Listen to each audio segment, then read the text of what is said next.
evening, everyone. I know there's excitement in the air. Everybody is so jazzed tonight. This is fantastic. Well, good evening and welcome. I'm Kate Markert. I'm Executive Director here at Hillwood Estate Museum and Gardens, and it is my great pleasure to welcome all of you here, for especially those of you who are in our simulcast. We're in for a great treat tonight because we welcome back Mikhail Ovchinnikov to discuss Fabergé in the Age of Progress. So we'll find out what that means very shortly. But you know what I'm going to say now, before we continue, make sure you turn off anything that makes noise or chirps or barks or, you know. So tonight we're going to continue to dive deeper into Fabergé Rediscovered and really explore the firm of Fabergé. I am really happy once again to thank our exhibition sponsor, Northern Trust. And we have Brett Rees and Alex Tanui and John Gossin. So welcome all of you, and thank you so much for your support. We really, really appreciate it. So by now, I'm sure that each and every one of you has seen the exhibition in the Adirondack building, and you've probably all bought your very own copy of Wilfred's brilliant catalog. If you haven't, of course, we still have a few upstairs. So I hope that this lecture series has really inspired you to take a second or a third look at this really beautiful exhibition. And even though fall has been very much a season of Fabergé here at Hillwood, our calendar is actually full of a lot of other things too, believe it or not.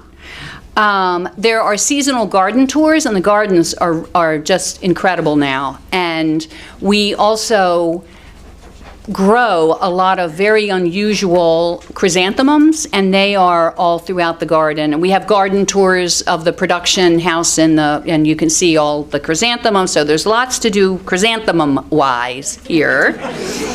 And then we also have our annual four-legged Halloween celebration, Spooky Pooch, which is on Saturday, October 27th. So even those of you who don't have pets can watch others strut their mutts. Because there is a costume competition. Just saying, go to our website. It'll be worth your time. So, of course, becoming a member is one of the great ways to enjoy Hillwood. And I will tell you, if you do have a dog or dogs, members can bring their dogs to Hillwood on Sunday mornings from 9:30 to noon. So we'd love to have you and your dog on Sundays. So I do want to thank all of you, because I know many of you are members, and I know you are taking advantage of your shop discounts. I've seen that in action tonight. So I just want to be sure you're also enrolled in, Facebook and Twitter and Instagram, because we have a lot of information that comes out in those ways. So now it's my pleasure to introduce tonight's speaker. Mikhail Ovchinnikov first spoke at Hillwood in 2016. Many of you may have heard him then. And we are delighted to have him back. He is the first deputy director of the Fabergé Museum in St. Petersburg, a position he has held since it opened in 2013. He previously worked in the field of post-war and contemporary Russian art, and his positions included director of the Ararta Museum of Contemporary Art and the curator of Avant-Garde on Neva Publishing and Exhibition Project. So he currently serves on the Public Council of the Museum of the Central Bank of the Russian Federation and the International Jury of Portrait Now competition, which is run by the Museum of the National History of Denmark. So please join me in welcoming Mikhail Ovchinnikov.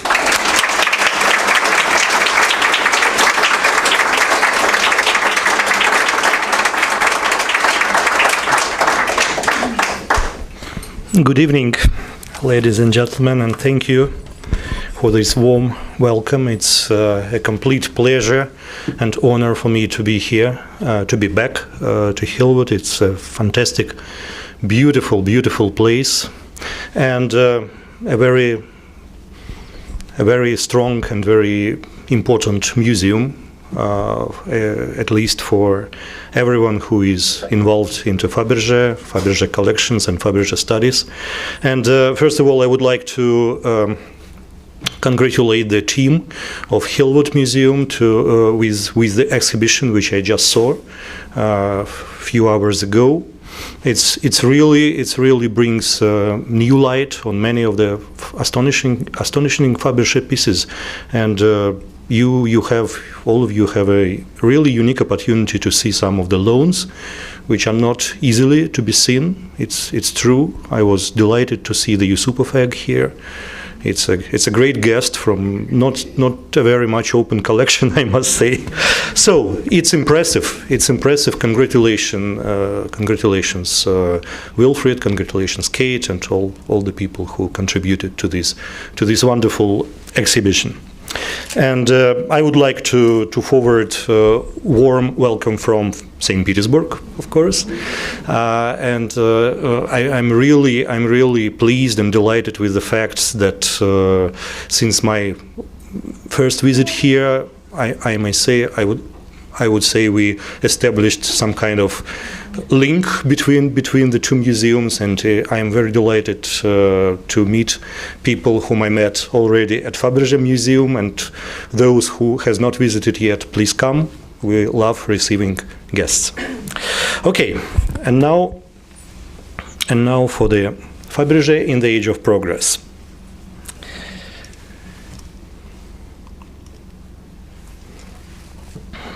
No talk on Fabergé is possible without showing his portrait in the very beginning. It's kind of symbolic. So it's a well-known fact that in creating many of its objects, especially non-functional, and those unique in their shape and execution, the Fabergé firm freely drew inspiration from the art of previous periods, from various peoples, starting from the Greenwald of the Saxon princess-elect in Dresden. You see an imperial Fabergé egg, which of course is a very close replica of the 18th century piece by Charleroi, which is kept in Greenwald in Dresden, and to mason porcelain manufactory of the 18th century, from gold ornaments of the ancient Greeks to the antiquities of the Kremlin armory. And as you can see, this practice consisted of copying each creation in the minutest detail. Looking at the firm's object made as a result of their direct borrowing, we can but be amazed at Fabergé's ability to give a new meaning to the works of others and find a new use for them. We also need to understand that Carl Fabergé himself didn't see or didn't want to see his creations as imitations, but positioned himself as an artist, fighting for high ideals in jewelry art, all the way back in the beginning of the 1880s. We understood these ideals to be the rebirth of the best traditions of ancient and European art, and the nurturing of the genuine taste among the modern audience. By that time, Fabergé was already able to invoke the authority of the Russian Imperial Museum, the Hermitage, having spent much time doing restoration work there for free. Fabergé was very sensitive to one of the trends of his time. Value was found in the history and provenance of an item, and not how much it cost. Those who considered themselves enlightened collectors were prepared to pay for the certainty that they were not simply adding a monetarily valuable item to their collection, but were restoring the cultural mosaic of humanity. Confirmation that this was the conscious strategy of Carl Fabergé can be found in what is clearly a sponsored article published in the journal Niva in 1882, discussing the participants in the Russian Arts and Industry exhibition in Moscow. The article says the following: "The jewelist trade, which is in such close contact with art as regards value, and which in the past was considered a branch of art, has now almost completely separated from it. Everyone is aware of the poetry and banality of today's examples, in which the artistic aspect has completely lost its ground to simple monetary value. But among the jewelers is a man who has taken it upon himself to restore the trade to its previous heights. We are speaking of the famous St. Petersburg jeweler Fabergé. In his desire to raise the style of works of jewelry art, to give them artistic value, Mr. Fabergé has turned to a classical source of beauty and creativity, Greece and its images. There followed a detailed description of a collection of replicas.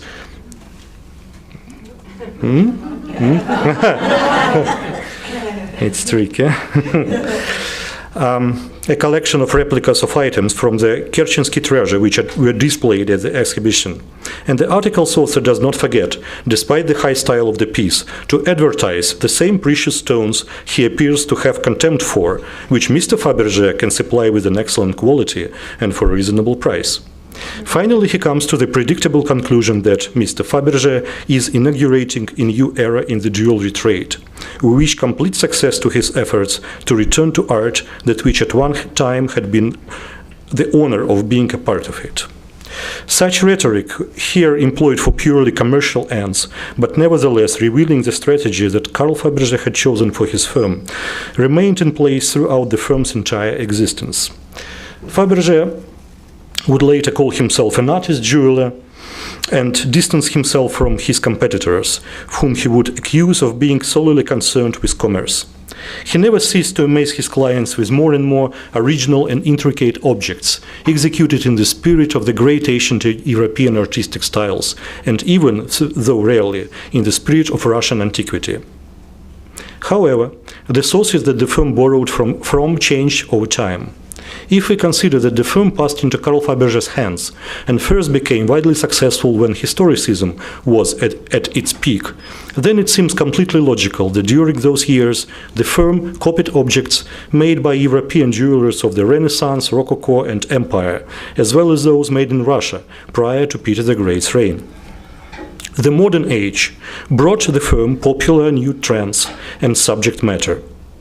Early in the final decade of the 19th century, the firm's accounts, which provide proof of its trade flow, began to contain mentions of completely new kinds of decorative objects. These objects could stump anyone used to classifying the Fabergé firm's creations by their affiliation to this or that historical style in art. The objects in question are the miniature hardstone figurines of animals, fragile floral compositions, and later human figurines made up of various sorts of decorative and precious stones. Henry Charles Bainbridge, manager of the Fabergé firm's London branch and the first biographer of Carl Fabergé after his death, as well as a tireless promoter of his art, describes these new objects in the following way. In them, Fabergé's originality is more to the fore, more evident than in any other of his works. In assessing them, there can be no question whether he was influenced by this classical style or that, for the obvious reason that these play no part in their makeup. The only influences at work were the flowers and animals themselves, which he took for his models. Bainbridge made this assertion on the basis of his own personal experience. It is he who is chiefly credited for securing the so-called Sandringham Commission for the Fabergé firm in 1907. The British King Edward VII commissioned Fabergé to create the sculptural likenesses of his favorite animals at the royal farm in Sandringham, out of hardstones, and Fabergé sent two professional sculptors, Frank Luciger and Boris Ferdman Cluzel, to London to produce wax models of the animals, as they observed them in real life. The figurines created as a result of that commission remain highly prized pieces in the royal collection of Fabergé.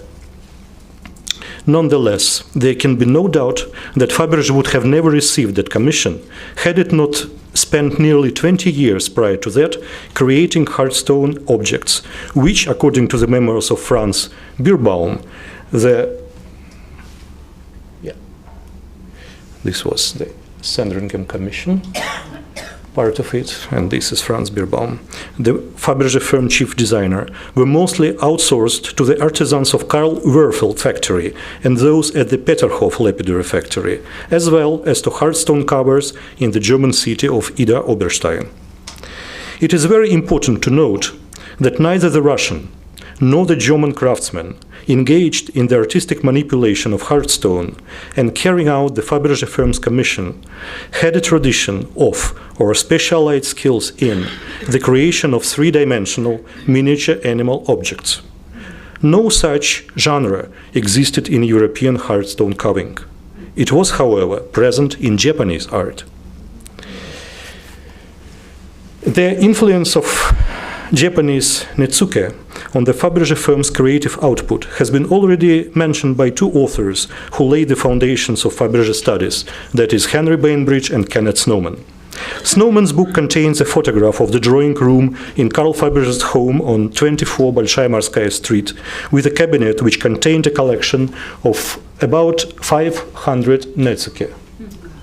This cabinet that served as the inspiration for an entire series of animal miniatures: sparrows and toads, rabbits and mice, tigers and monkeys. We find these traditional netsuke characters popping up among the figures created by the craftsmen working with Fabergé at the end of the 19th and beginning of the 20th century. Later, a string of scholars investigating Fabergé's legacy, Bandini, Habsburg, and Mann, and others, wrote about that influence and provided examples of direct borrowing of netsuke characters in his art. It is generally considered that netsuke were imitated by the Fabergé firm's artisans when they began working in the animal art genre, and that these articles, which copied netsuke, are characteristically somewhat crude and primitive. Oh, you can see the examples of crude and primitive. Are they all Fabergé? No, you read. The left ones are Fabergé, the right ones are netsuke from 18th and 19th century.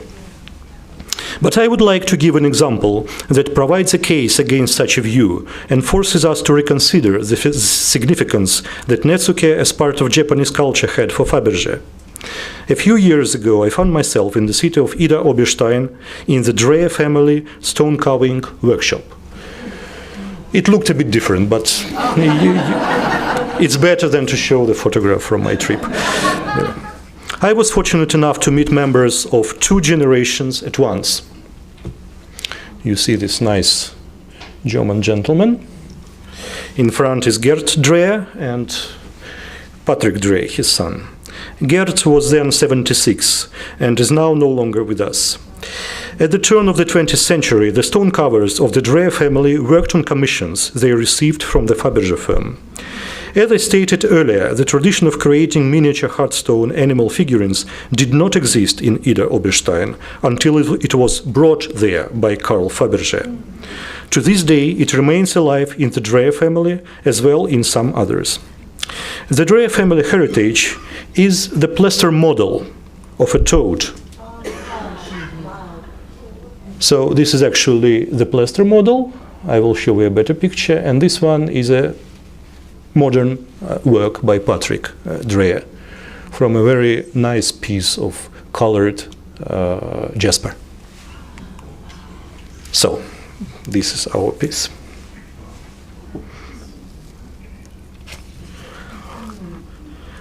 According to family legend, that model was sent to them from St. Petersburg, from the Fabergé firm's modelers. The unusual pose of the animal, standing on its back legs and with its front legs seemingly trying to grab hold of something, along with its somewhat brutal look, cannot help but raise the question of what grounds there are to assert that this model was made by the house of Fabergé.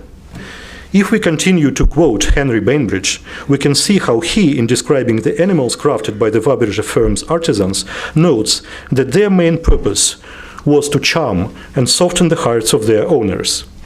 Who is going to buy a lean, sad thing? Bainbridge rhetorically asks, when he can have a fat and jolly one. The Dreyer family's model of the toad definitely doesn't look fat and jolly. At the same time, it doesn't look like other Fabergé figurines that copy Japanese netsuke. It's rather large, and its pose has no tendency towards roundness, unlike most of the earlier figurines. We might suppose that this round shape, in which all of the animal limbs adjoin each other very closely, helped the covers avoid making mistakes, and allowed them not to make shapes that were too thin or fragile. Having become interested in the unusual figurine and realizing that if it had indeed come from the Fabergé firm's modelers, then its prototype ought to be present in the Fabergé legendary netsuke collection, I looked through a huge number of sculptural and drawn depictions of toads and frogs, which I must add are far from being my favorite animals, until I found in an online auction a netsuke depicting 3 fighting toads, one of which undoubtedly served as the prototype of the plaster model in the Dreyer's possession. That netsuke is signed by an artisan of the Masanao dynasty from Yamada place and is thought to date from the middle 19th century. Of course, this discovery didn't answer all the questions about the origin of the plaster model of the toad. At least 2 questions remained. First, was a Hardstone figurine of a toad made from that model? Neither Gerd nor Patrick were privy to that information. The answer to that question was found in the catalogue of a Sotheby's auction that took place in June 1980 in New York. In it, a jade toad figurine attributed to the Fabergé firm from the turn of the 20th century was up for auction. The figurine formed part of a private collection in the United States. The second and most important question was whether that figurine, which was made from the wax model, was authentic. That is to say, was it created on commission to the Fabergé firm and sold through one of its shops? The fact is that, after the destruction of the Fabergé firm in 1918, Hardstone covers of Ida Oberstein continued to create animal figurines commissioned by Fabergé enthusiasts, as well as by dishonest dealers, trying to pass these new articles off as authentic Fabergé objects. And this question was also answered in the affirmative when a pre-revolutionary photograph of that very figurine was found in the original album of the Fabergé firm's Hardstone objects. The album which Agathon Fabergé, son of Carl Fabergé, gifted to his friend and colleague Alexander Fersman in the second half of the 1920s, and which today is stored in the Fersman Mineralogical Museum in Moscow. This large and rather quaint toad figurine made on commission to the Fabergé firm by my reckoning in the early 20th century attests to the notion that for Fabergé, Japanese art was more than just the lucky find that laid the foundation for an enormous series of Hardstone figurines. We must not forget the significant role that Japanese art played in the formation of European Art Nouveau movement.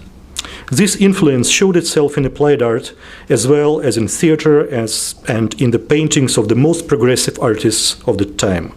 It offered Europeans a completely new view of the world, of space, and of form and color. Japanese culture became fashionable thanks to global trade, and this trend was inspired by Europeans' desire to change their cultural code, which no longer met the needs of the coming new modern age. Thus, it is quite difficult to agree with Bainbridge, who claimed that the only source of inspiration for Fabergé in creating animal figurines was nature itself. As we see, it was also inspired by human culture, as well as those discoveries that the Europeans made for themselves thanks to the era of progress. Let me give one more example. It concerns a very small but no less interesting and significant group of animal carvings that were made by Fabergé firm.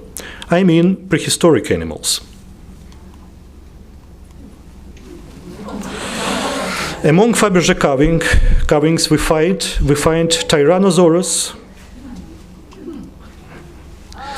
Triceratops, and a pair of pterodactyls. Extinct animals, and of course especially dinosaurs, gradually gained wide popularity during the second half of the 19th and early 20th centuries, as scientists found more and more of their remains, and humanity gained even more reliable knowledge about them.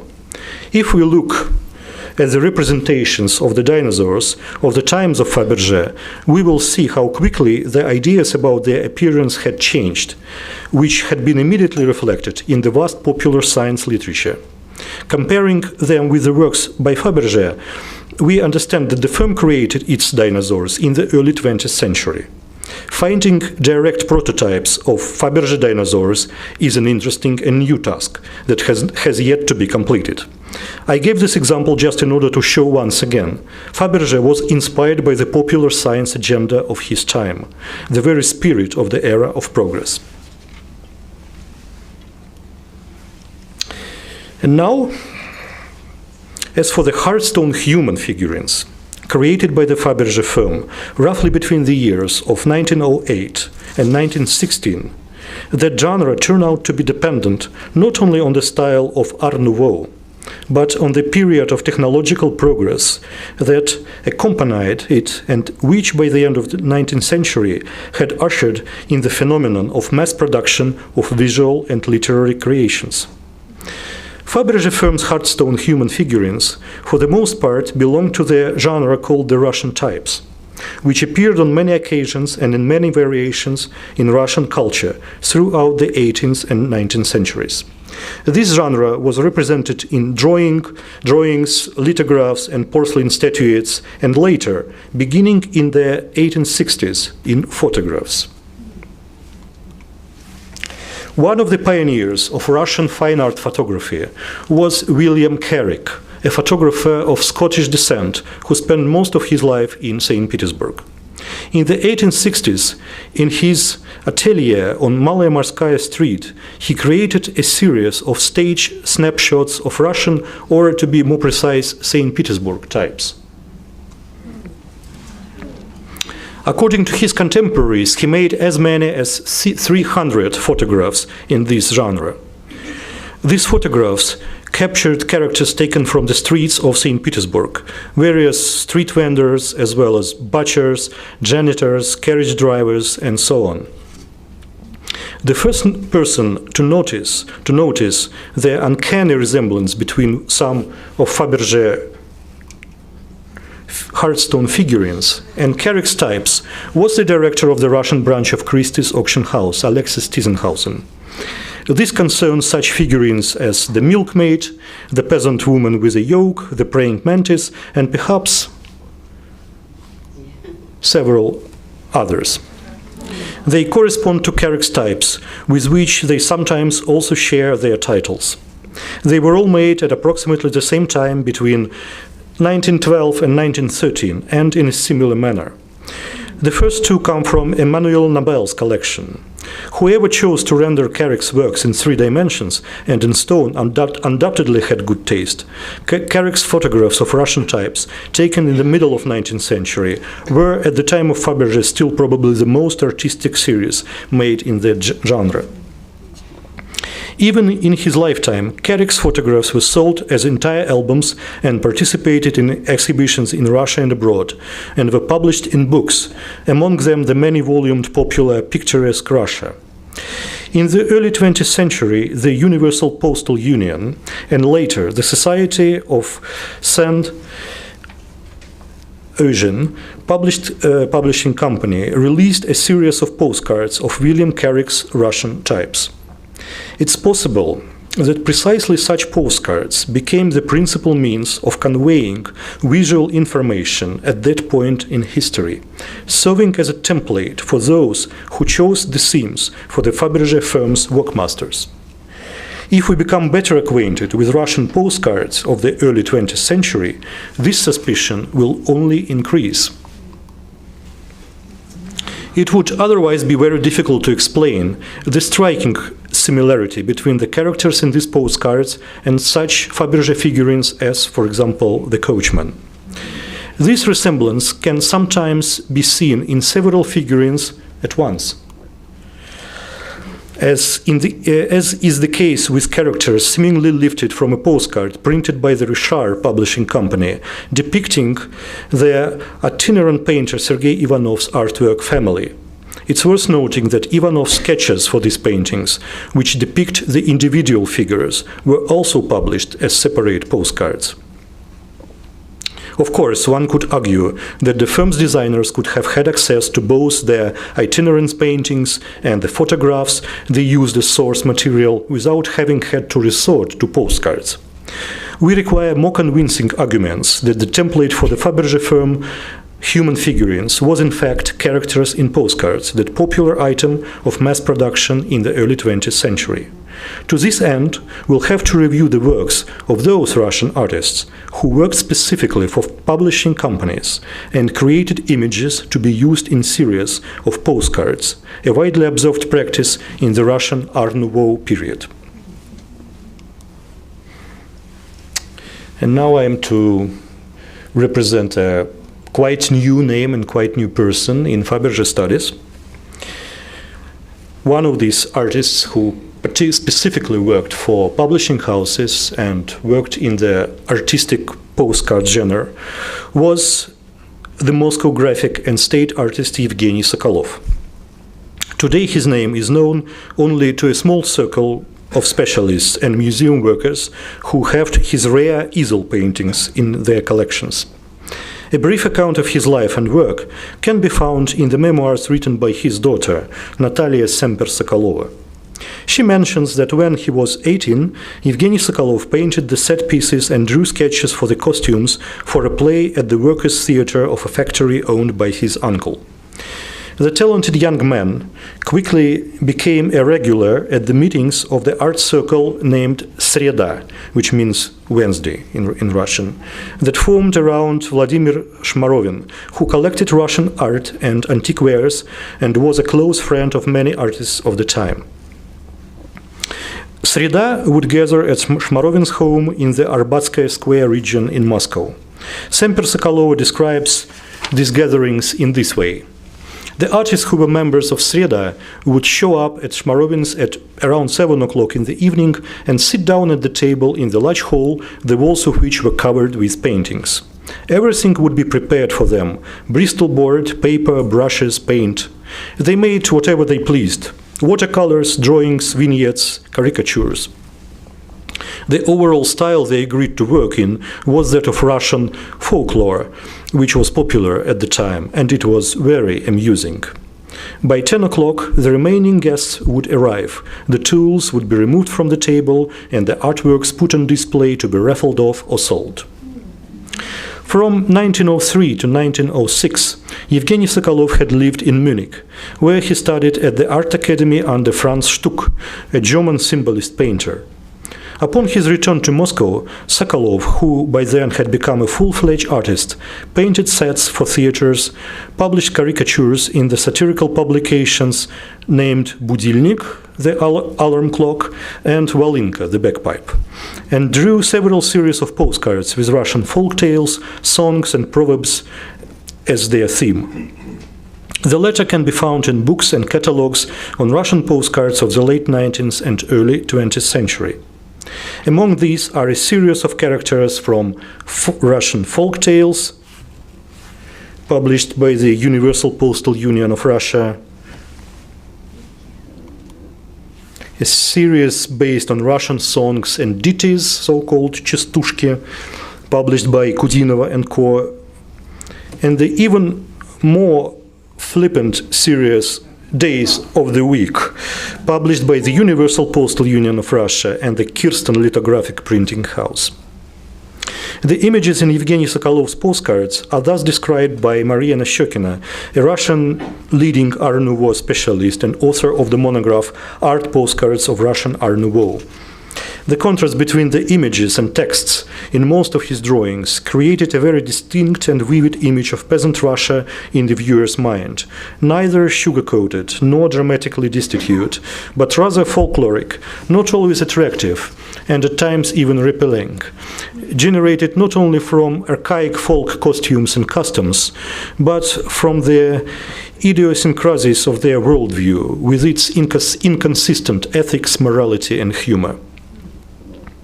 It's likely that Sokolov, so actively working in the art postcard genre in the 1900s, could not help but be drawn to the theme of Russian types. Most scholars and antique postcard specialists attribute a rare series of postcards to him, the title which does not appear on the postcard themselves, but which some sources refer to simply as Russian types, and which Maria Nashokina in her book calls Russian folk. The exact number of postcards in this series are also unknown, but it contains at least 15 images depicting people representative of various urban and rural professions and types.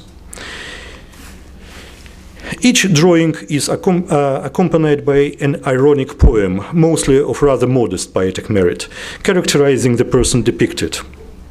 The intelligentsia is represented by the professor and the pedagogue, traditional female professions by the underwear seamstress and the cook, traditional male ones by the artisan and the smith, the paver and the tailor, and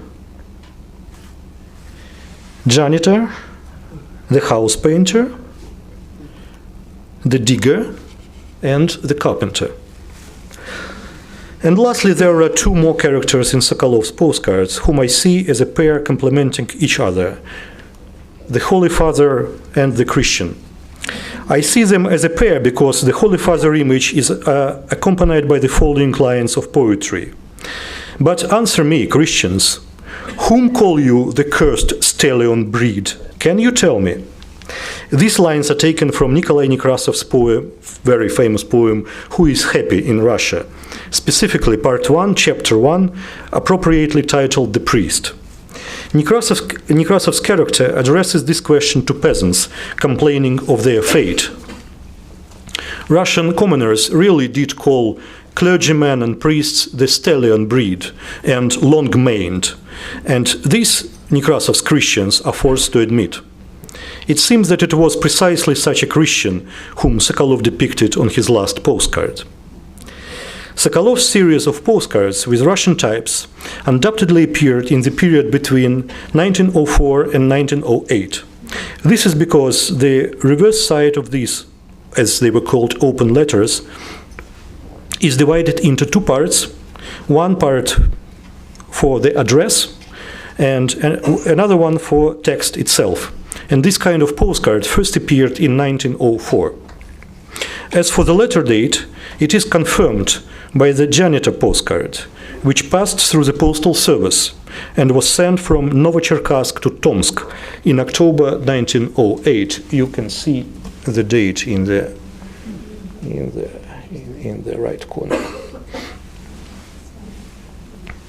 As we can see, the years in which Sokolov created this series of postcards immediately preceded the appearance of the Fabergé firm's Rhone Hardstone carving workshop under the management of Pyotr Kremlov in 1908, as well as the creation of that workshop's first human figurines, made with the three-dimensional Florentine mosaic technique. The same year, Emperor Nicholas II began purchasing those figurines. The invoices made out by the Fabergé firm to His Imperial Majesty, which are kept in the Russian State Historical Archives and have been fully published, contain records of these figurines.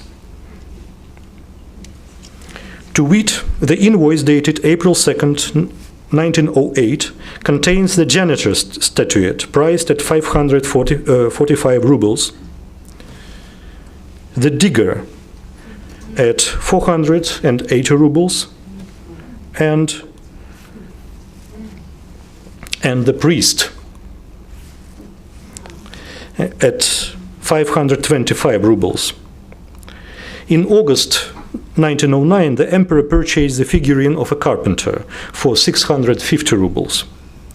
The house painter figurine is absent from the invoices made out to the imperial treasury, but we know of the existence of two house painter figurines, the idea of which undoubtedly has its roots in Evgeny Sokolov's drawing. While the janitor, digger, and carpenter figurines are well known and share a history in the first half of the 20th century, the appearance of the priest figurine, which is also mentioned in the invoice from April 2nd, 1908, remained a mystery until very recently. In his 20 2012 dissertation, Valentin Skurlov presented the most complete investigation to date on the Fabergé firm's Hardstone creations, where the priest is included in the category of figurines still unknown to scholars, but records of which are contained in archival documents and published sources. The priest is mentioned in the aforementioned invoice as well as in Franz Bierbaum's memoirs. Bierbaum calls it one of the most well-crafted figurines made by the firm and describes it as the humorous figure of a priest in a fur coat and hat, and adds the following details. The well-crafted depiction of the body's proportion created a highly comical impression. According to Bierbaum, the model of that figurine, along with that of the house painter, was made by the sculptor Boris Friedman Klozel. At a Christie's auction in Geneva on November 18, 1980, a figurine attributed to the Fabergé firm and named by the catalogue's authors as Novgorod Merchant was offered up for bid. A few years ago, it was sold to the McFerrin family collection and is currently on permanent display at the Houston Museum of Natural Science under the same title. But a comparison of that figurine or to Evgeny Sokolov's postcard depicting the priest leaves no doubts that they should share the same title. Furthermore, the original black and white photograph of that figurine on the same page as a picture of the digger in the Fabergé firm's album of the Hardstone objects, which is today kept in the Fersman Mineralogical Museum, leaves practically no doubt as to its authenticity. As we now know, its place is among the first series of human figurines made by the Fabergé firm in the first half of 1908, based on images borrowed from Evgeny Sokolov. As for Bierbaum's account that Friedman Klozel was the author of the model of the priest and house painter figurines, it is in my opinion that it in no way contradicts what I have just said.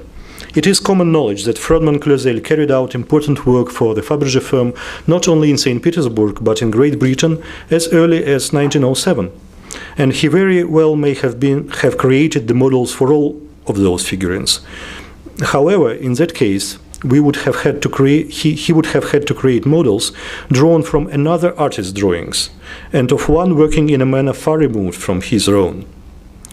So far, no documents have been found that would confirm Evgeny Sokolov's professional relationship with the Fabergé firm.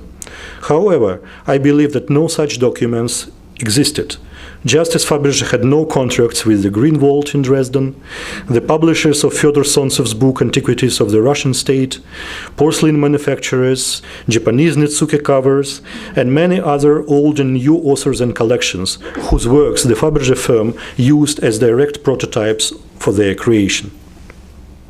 From a legal standpoint, Carl Fabergé and his firm are beyond reproach. In Russia, copyright laws analogous to those introduced by the most prominent European governments of the time were only passed on March 1911. However, the law deliberately stipulates that, I quote, the depiction of painted works by means of sculpture and, conversely, of sculptured works by means of painting is not considered a breach of copyright for works of art.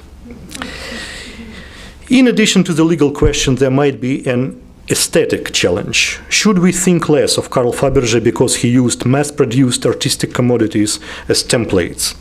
It's well known that the new postcard culture gave rise to heated debates in artistic circles and had not only supporters and enthusiasts, but also staunch opponents, among them the respected Russian critic Vladimir Stasov. I would contend that in this particular instance, Fabergé acted as a progressive artist of his time, able to channel the zeitgeist and follow global trends.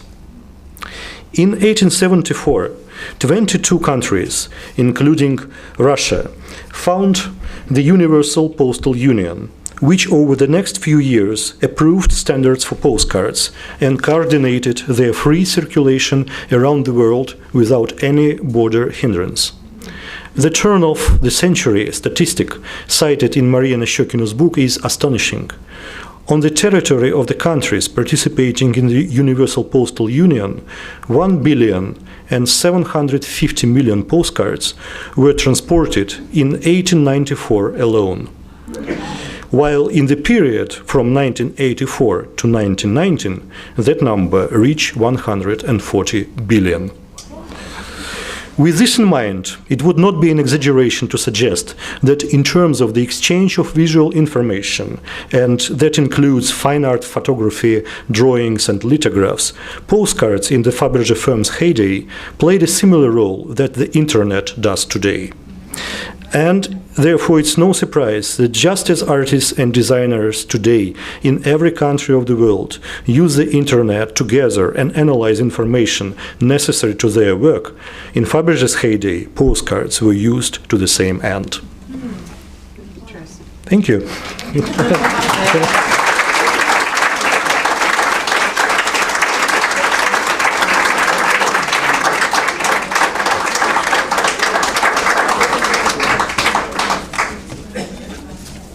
So if there are any questions, I think we have still some time.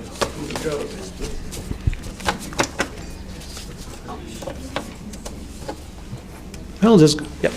In 1918, was there a London, I believe there was a London branch or store, was there any production, items in London? And I was just asking, did the Fabergé, I understand the Fabergé firm did not continue, but could they have continued in London?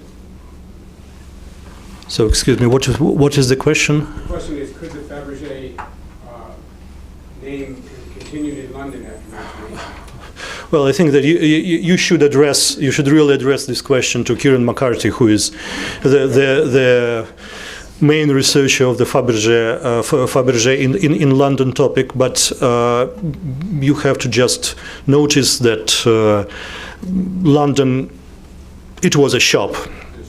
It was, as they call it, the vitrine for the Great Britain and for the entire world, because London was a very international place.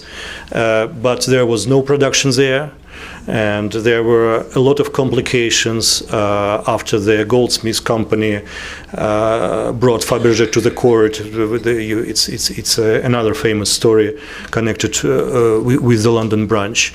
So of course, London was kind of second home for Fabergé, in terms that very big patrons, namely the British Queen, who was sister of Maria Feodorovna, and her husband Edward VII, were great patrons for Fabergé. But maybe it's not very nice. But I would compare this situation with Fabergé with the situation with the Russian royal family. For some reason, their relatives didn't want them to come to fly to Great Britain after the revolution.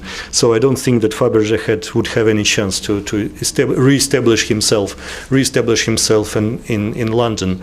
And what Fabergé had in Russia was a huge network of production at first place, and all his success was dependent on this exceptional production, exceptional workmasters.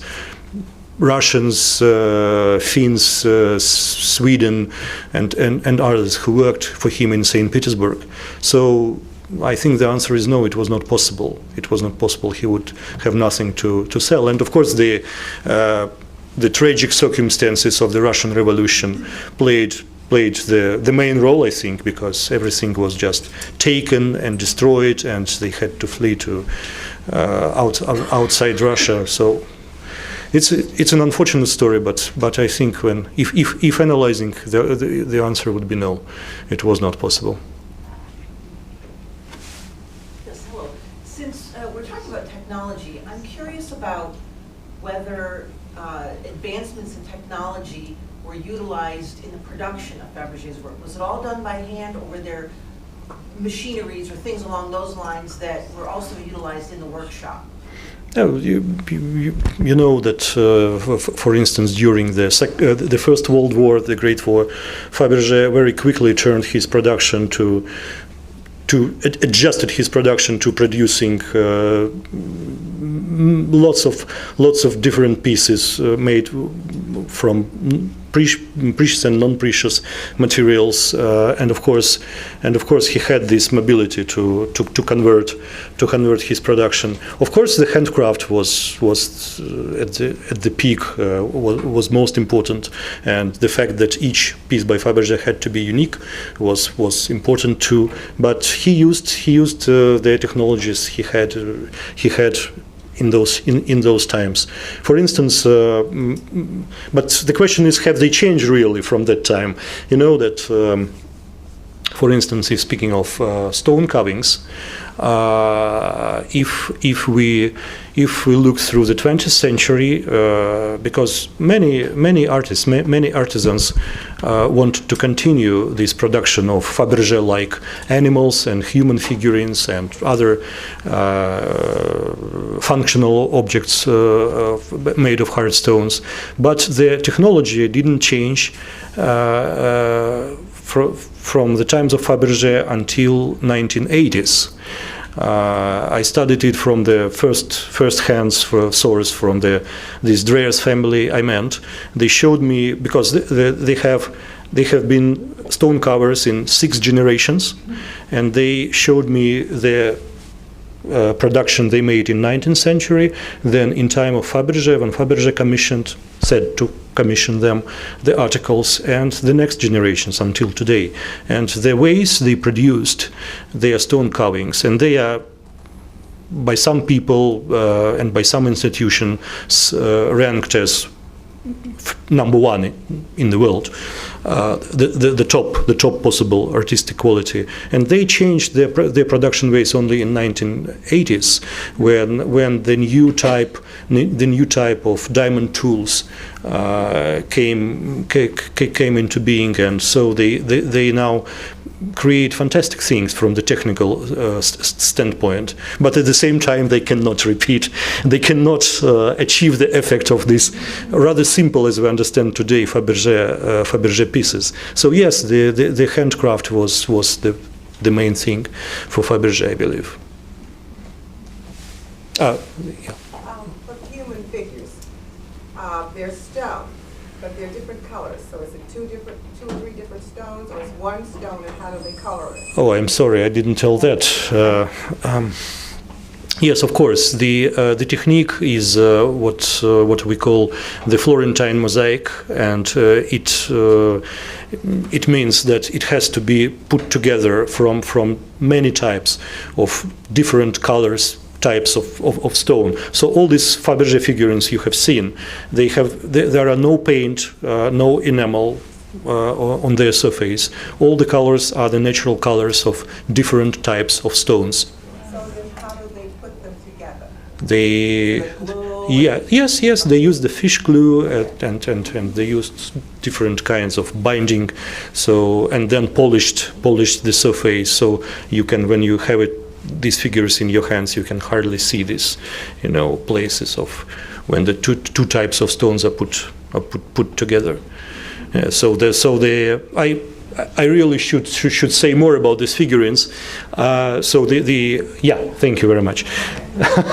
So, for instance, let's say, for instance, this one. Yeah, you see the obsidian boots, lapis lazuli trousers, rhodonite or ornate short, white quartz apron, nephrite tools, nephrite brush, and face and hands. This is a very interesting question, and in that regard, this one, the house painter, is more. Was made a few years later than the others, and that's actually why we do not find him. He's not mentioned in these invoices of the house of Fabergé, where the early purchases of the Nicholas II are listed. Because if you look at these, you can see that their face and hands are made of another material, another stone. This is Kachalong.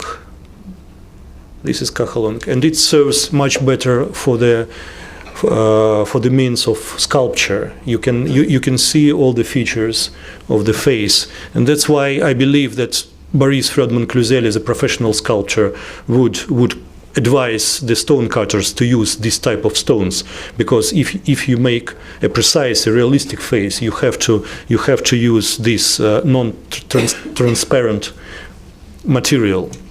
And all these faces, carpenter, digger, janitor, look, their faces and hands are made from aventurine, which is a little bit transparent, and that's why you don't really see the feature of the face or small details, if you want to emphasize on small details. So yes, I would say that these three, the janitor, the digger, the carpenter, and the priest, are really make really one early series of, actually the earliest, as we now understand, because no earlier figures are known except one small figurine, which is now in the Kremlin armory, but we do not know how to date it, and we cannot really compare the quality to these ones. And these few first figures were undoubtedly made under the strong influence. Well, he copied the model. The modeler just copied the postcards by Evgeny Sokolov.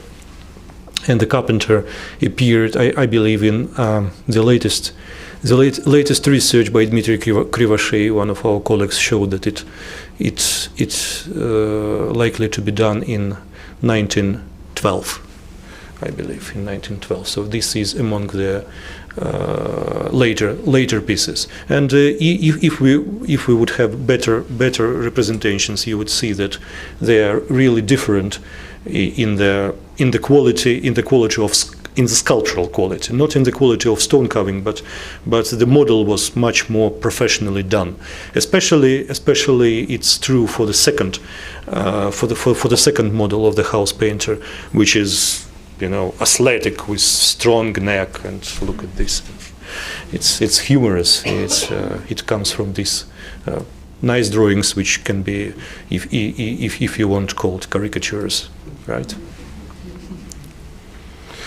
I think I have so many questions. They're just absolutely wonderful images, and I'm brought back to Gardner's porcelain statues and Meissen statues, and even contemporary porcelain that's being done right now in Moscow of all kinds of. I have a statue that's of the astronauts going up in 1973, cosmonauts in space. Yeah. In any case, the other question that I was great, thank you. But I would love to spend some time just looking maybe a minute at the Sandringham figurines, because we didn't get to see those. This is an old archival photograph from the Bainbridge, from Henry Charles Bainbridge archive. Kieran McCarthy studied it and used a lot of information in his last book, Fabergé in London. So this is the cover of this album I referred to in the collection of Fabergé Museum.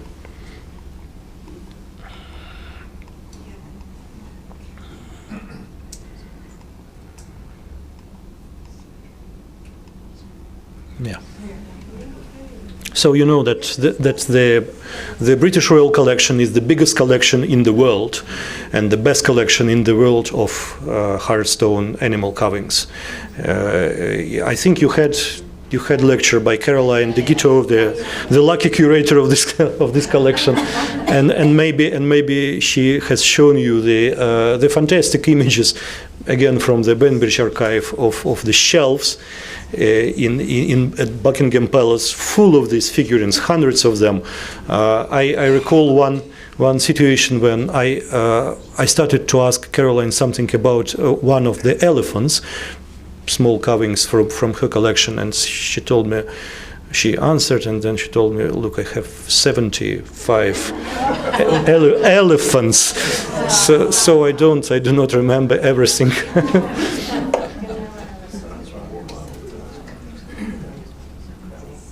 So this is a very rare, in fact, photograph of Bainbridge, of Henry Charles Bainbridge, owned by his family. And I must tell you that Fabergé Museum is very lucky and very privileged to have now the Bainbridge archive in the walls of our museum. It was generously donated by the grandson of Mr. Bainbridge. And again, I must credit Mr. Kieran McCarthy, who was the intermediate who actually organized the whole things. It happened 2 years ago in 2016. Okay, questions? Do the Hardstone animals or the figurines, are there any markings on there that you can, that attributes to the Fabergé? Yeah. Most of the animal figurines have no markings at all. Yeah, and it's easily explained because the workmaster had to have the right to hallmark, and the stone covers were not of the kind, and besides there was no possibility to stamp a hallmark. But if you look at the animals that have some precious metal parts, like I don't know what, like tails or horns or whatever, they are usually a hallmark because the parts from precious metals had to be hallmarked. So mostly most of these hallmarks belong to Henrik Wikström, the last chief workmaster of Fabergé. As for the human figurines, they have both engravings on the stones, usually under their feet, and again, as most of them have some parts done with precious metals, they have hallmarks of the jewelers. But if you have like a figure like the house painter, you only have it done one time? So there's not a series of house painters, there's just one figure.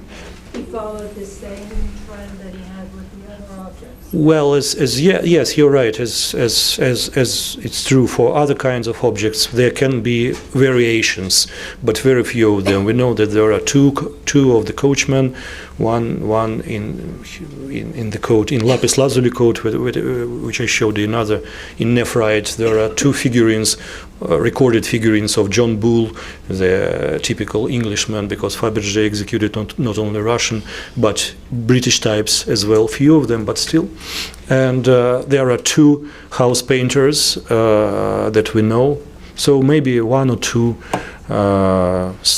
Some experts think that there are, in some rare cases, there are three of more or less the same figurines. But again, they will change. They will have another colors. They're not exactly the same. No, but based on the same models. Yeah. It's just that he varies. Yeah, but it's nearly impossible to make the same figurine in this technique because all stones are very individual. There is no two exact similar stones in the world. That's the nice thing about the stones. I would like to say thank you to our speaker. Thank you.